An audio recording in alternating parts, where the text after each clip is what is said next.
Welcome to the Pitfalls video. We're going to take a look at some of the common problems and pitfalls when using thinking particles. Just little gotchas that might interrupt your workflow.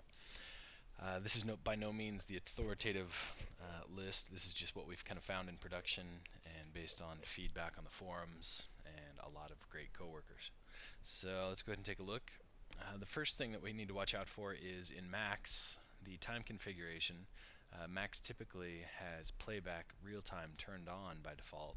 We want to make sure we turn that off because with it on, what happens is Max, when we hit play, it will try to force the particle systems to keep up with that real-time playback.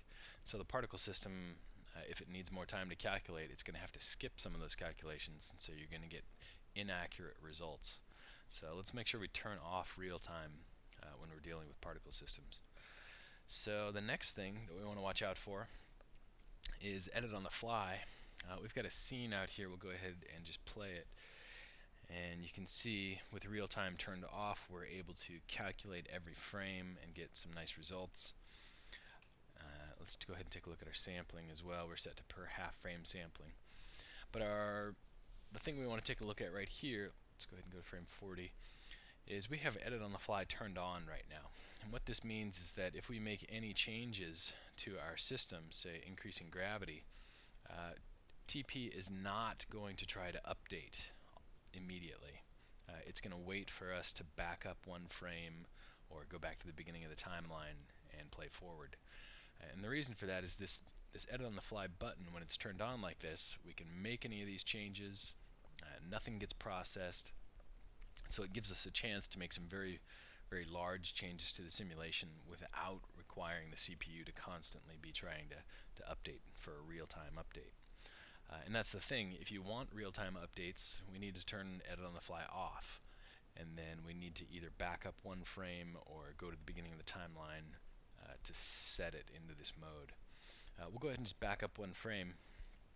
And what we'll see is that TP now has to calculate from 0 up to 39 and compensate for that change in gravity that we made. So now you can see it finally updates there.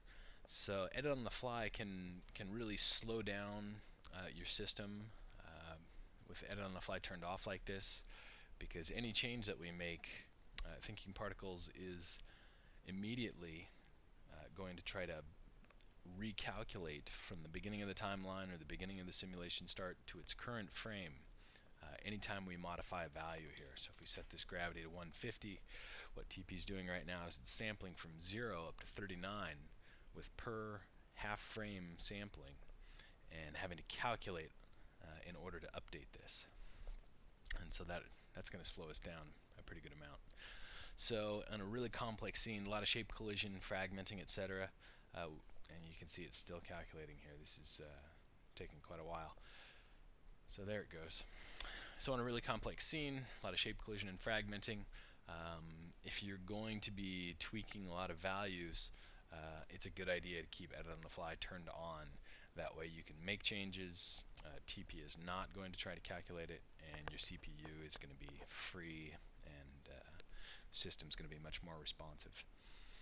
On much smaller particle systems or lightweight systems, you can go ahead and turn this off, and it's kind of nice with it off because then you can kind of sculpt your result. You might end up out here at frame 20, and well, we really want to find out, okay, well, we want to decrease that gravity. Let's go ahead and see what happens. And you can see that was a pretty quick update. We're not very far into the timeline here. So in this case, edit on the fly turned off like this. As we try to sculpt this result, if it's not very complex, then having edit on the fly turned off is no problem. It's going to be able to keep up. It's once we start to really get some extreme calculations, fragmenting like we said, and shape collision, making changes within the system to these parameters with edit on the fly turned off like this can cause some delay, so just watch out. One of the other kind of gotchas that we want to watch out for, let's go ahead and turn edit on the fly back on. Particle display parameters, getting the hang of how these first three settings work. This drop down here, which is the global particle display type, right now it's set to none. and so that there's not going to be any dots, no ticks, etc. It's just going to be, it's only going to be showing the mesh, and we're forcing this setting to be applied to all particle groups. So no matter what the particle group itself is set to, like these objects, as long as actually, with force this setting, it's going to go ahead and override whatever the particle group is set to. So in most cases, particle groups are typically set to a global display type, and they also have this show mesh option. And this is kind of one of the sources of confusion sometimes, is if we turn off force this setting and we turn off show mesh, well, our particle group here, let's say we have got objects, and actually a better example is collision environment, because we know collision environment is that big box floor. We'll be left here asking ourselves, well, my particle group is being told to show its mesh, so why doesn't it appear? And the problem is that the particle group is still set to a global display type. And this global then, you see, not only is it just set to none, but it's also with the show mesh turned off. So what we have to do if we want to exert very specific control over the particle group displays, which can be really handy. Sometimes you'll have a scene where you don't want to see all the meshes. You can just have them display as dots. Or in this case, we have a simple ground floor where we do want to see the mesh. What we have to do is we have to tell these particle groups to not use the global display parameters. Using these global display parameters, like we said, it's going to use these first two, this display type and whether or not to show mesh. And it's going to go ahead and just reference that. If it's set to global, and it's basically going to ignore our show mesh here. This may or may not change in TP4, we're not sure yet, but so if we do want that, we're going to go ahead and set that to none. Now we get our nice kind of this dark blue group, showing our mesh. And the reason for that is because we tell this particle group not to use the global display parameters, which is this one and the show mesh. Okay, then of course we can always just turn on show the mesh and force the setting, and that's going to force all particle groups to use both of these parameters. Okay, another kind of gotcha scene. We're using a volume, a frag vol sample scene. We're going to go ahead and include this. Actually, let's go ahead and we'll save this into the directory here in a moment.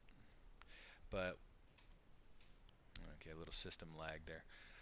We're going to go ahead and save this into our TP videos under basics, and this I believe is a version 9 called gotchas. Not gotchas, let's call that pitfalls. Oops, I'm going to learn how to save a file here in a moment. Pitfalls, it's a much better name. Okay, so one of the other things that we want to look at is object particle. And this is kind of a strange one, but definitely need to be aware of it. Sometimes when we deal with things in Max, let's go ahead and turn off TP and show our source objects. Sometimes a lot in Max we might want to go ahead and modify the object properties for certain things. We don't want them to appear renderable, so we're going to go ahead and tell this ground piece here not to be renderable. Go ahead and hit OK.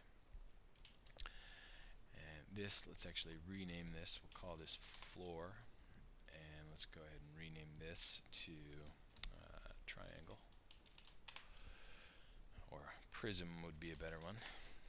Okay. And prism, of course, we're going to go ahead and leave renderable for our scene sake. Let's say that's just what the scene calls for.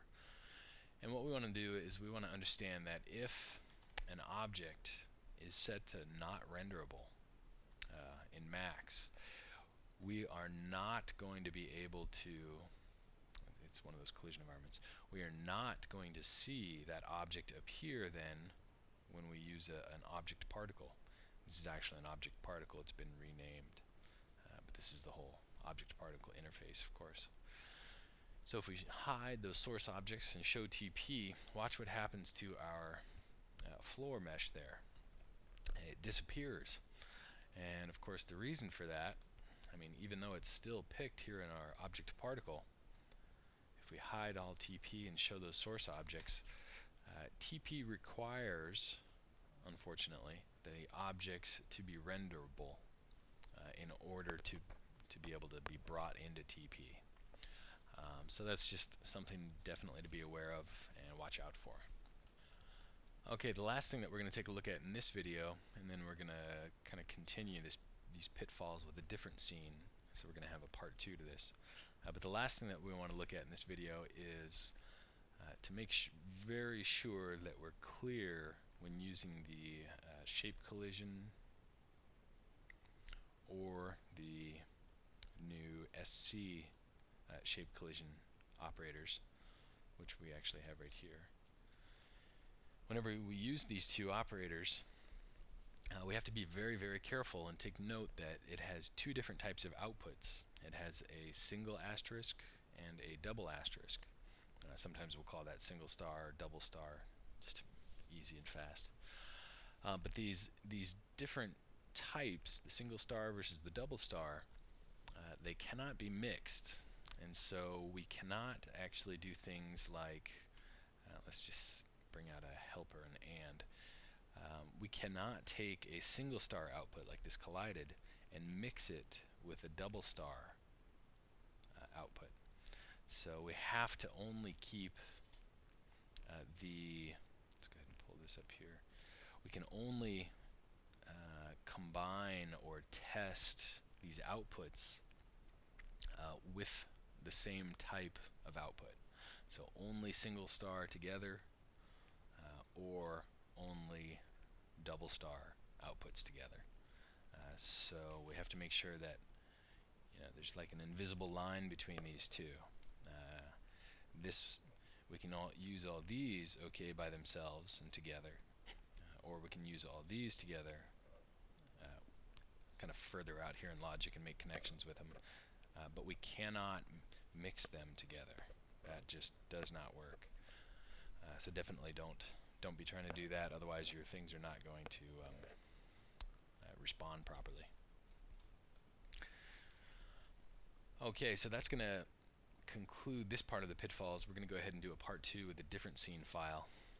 Let's go ahead and save this one out, and let's actually update this scene file. We're going to call this Pitfalls 1.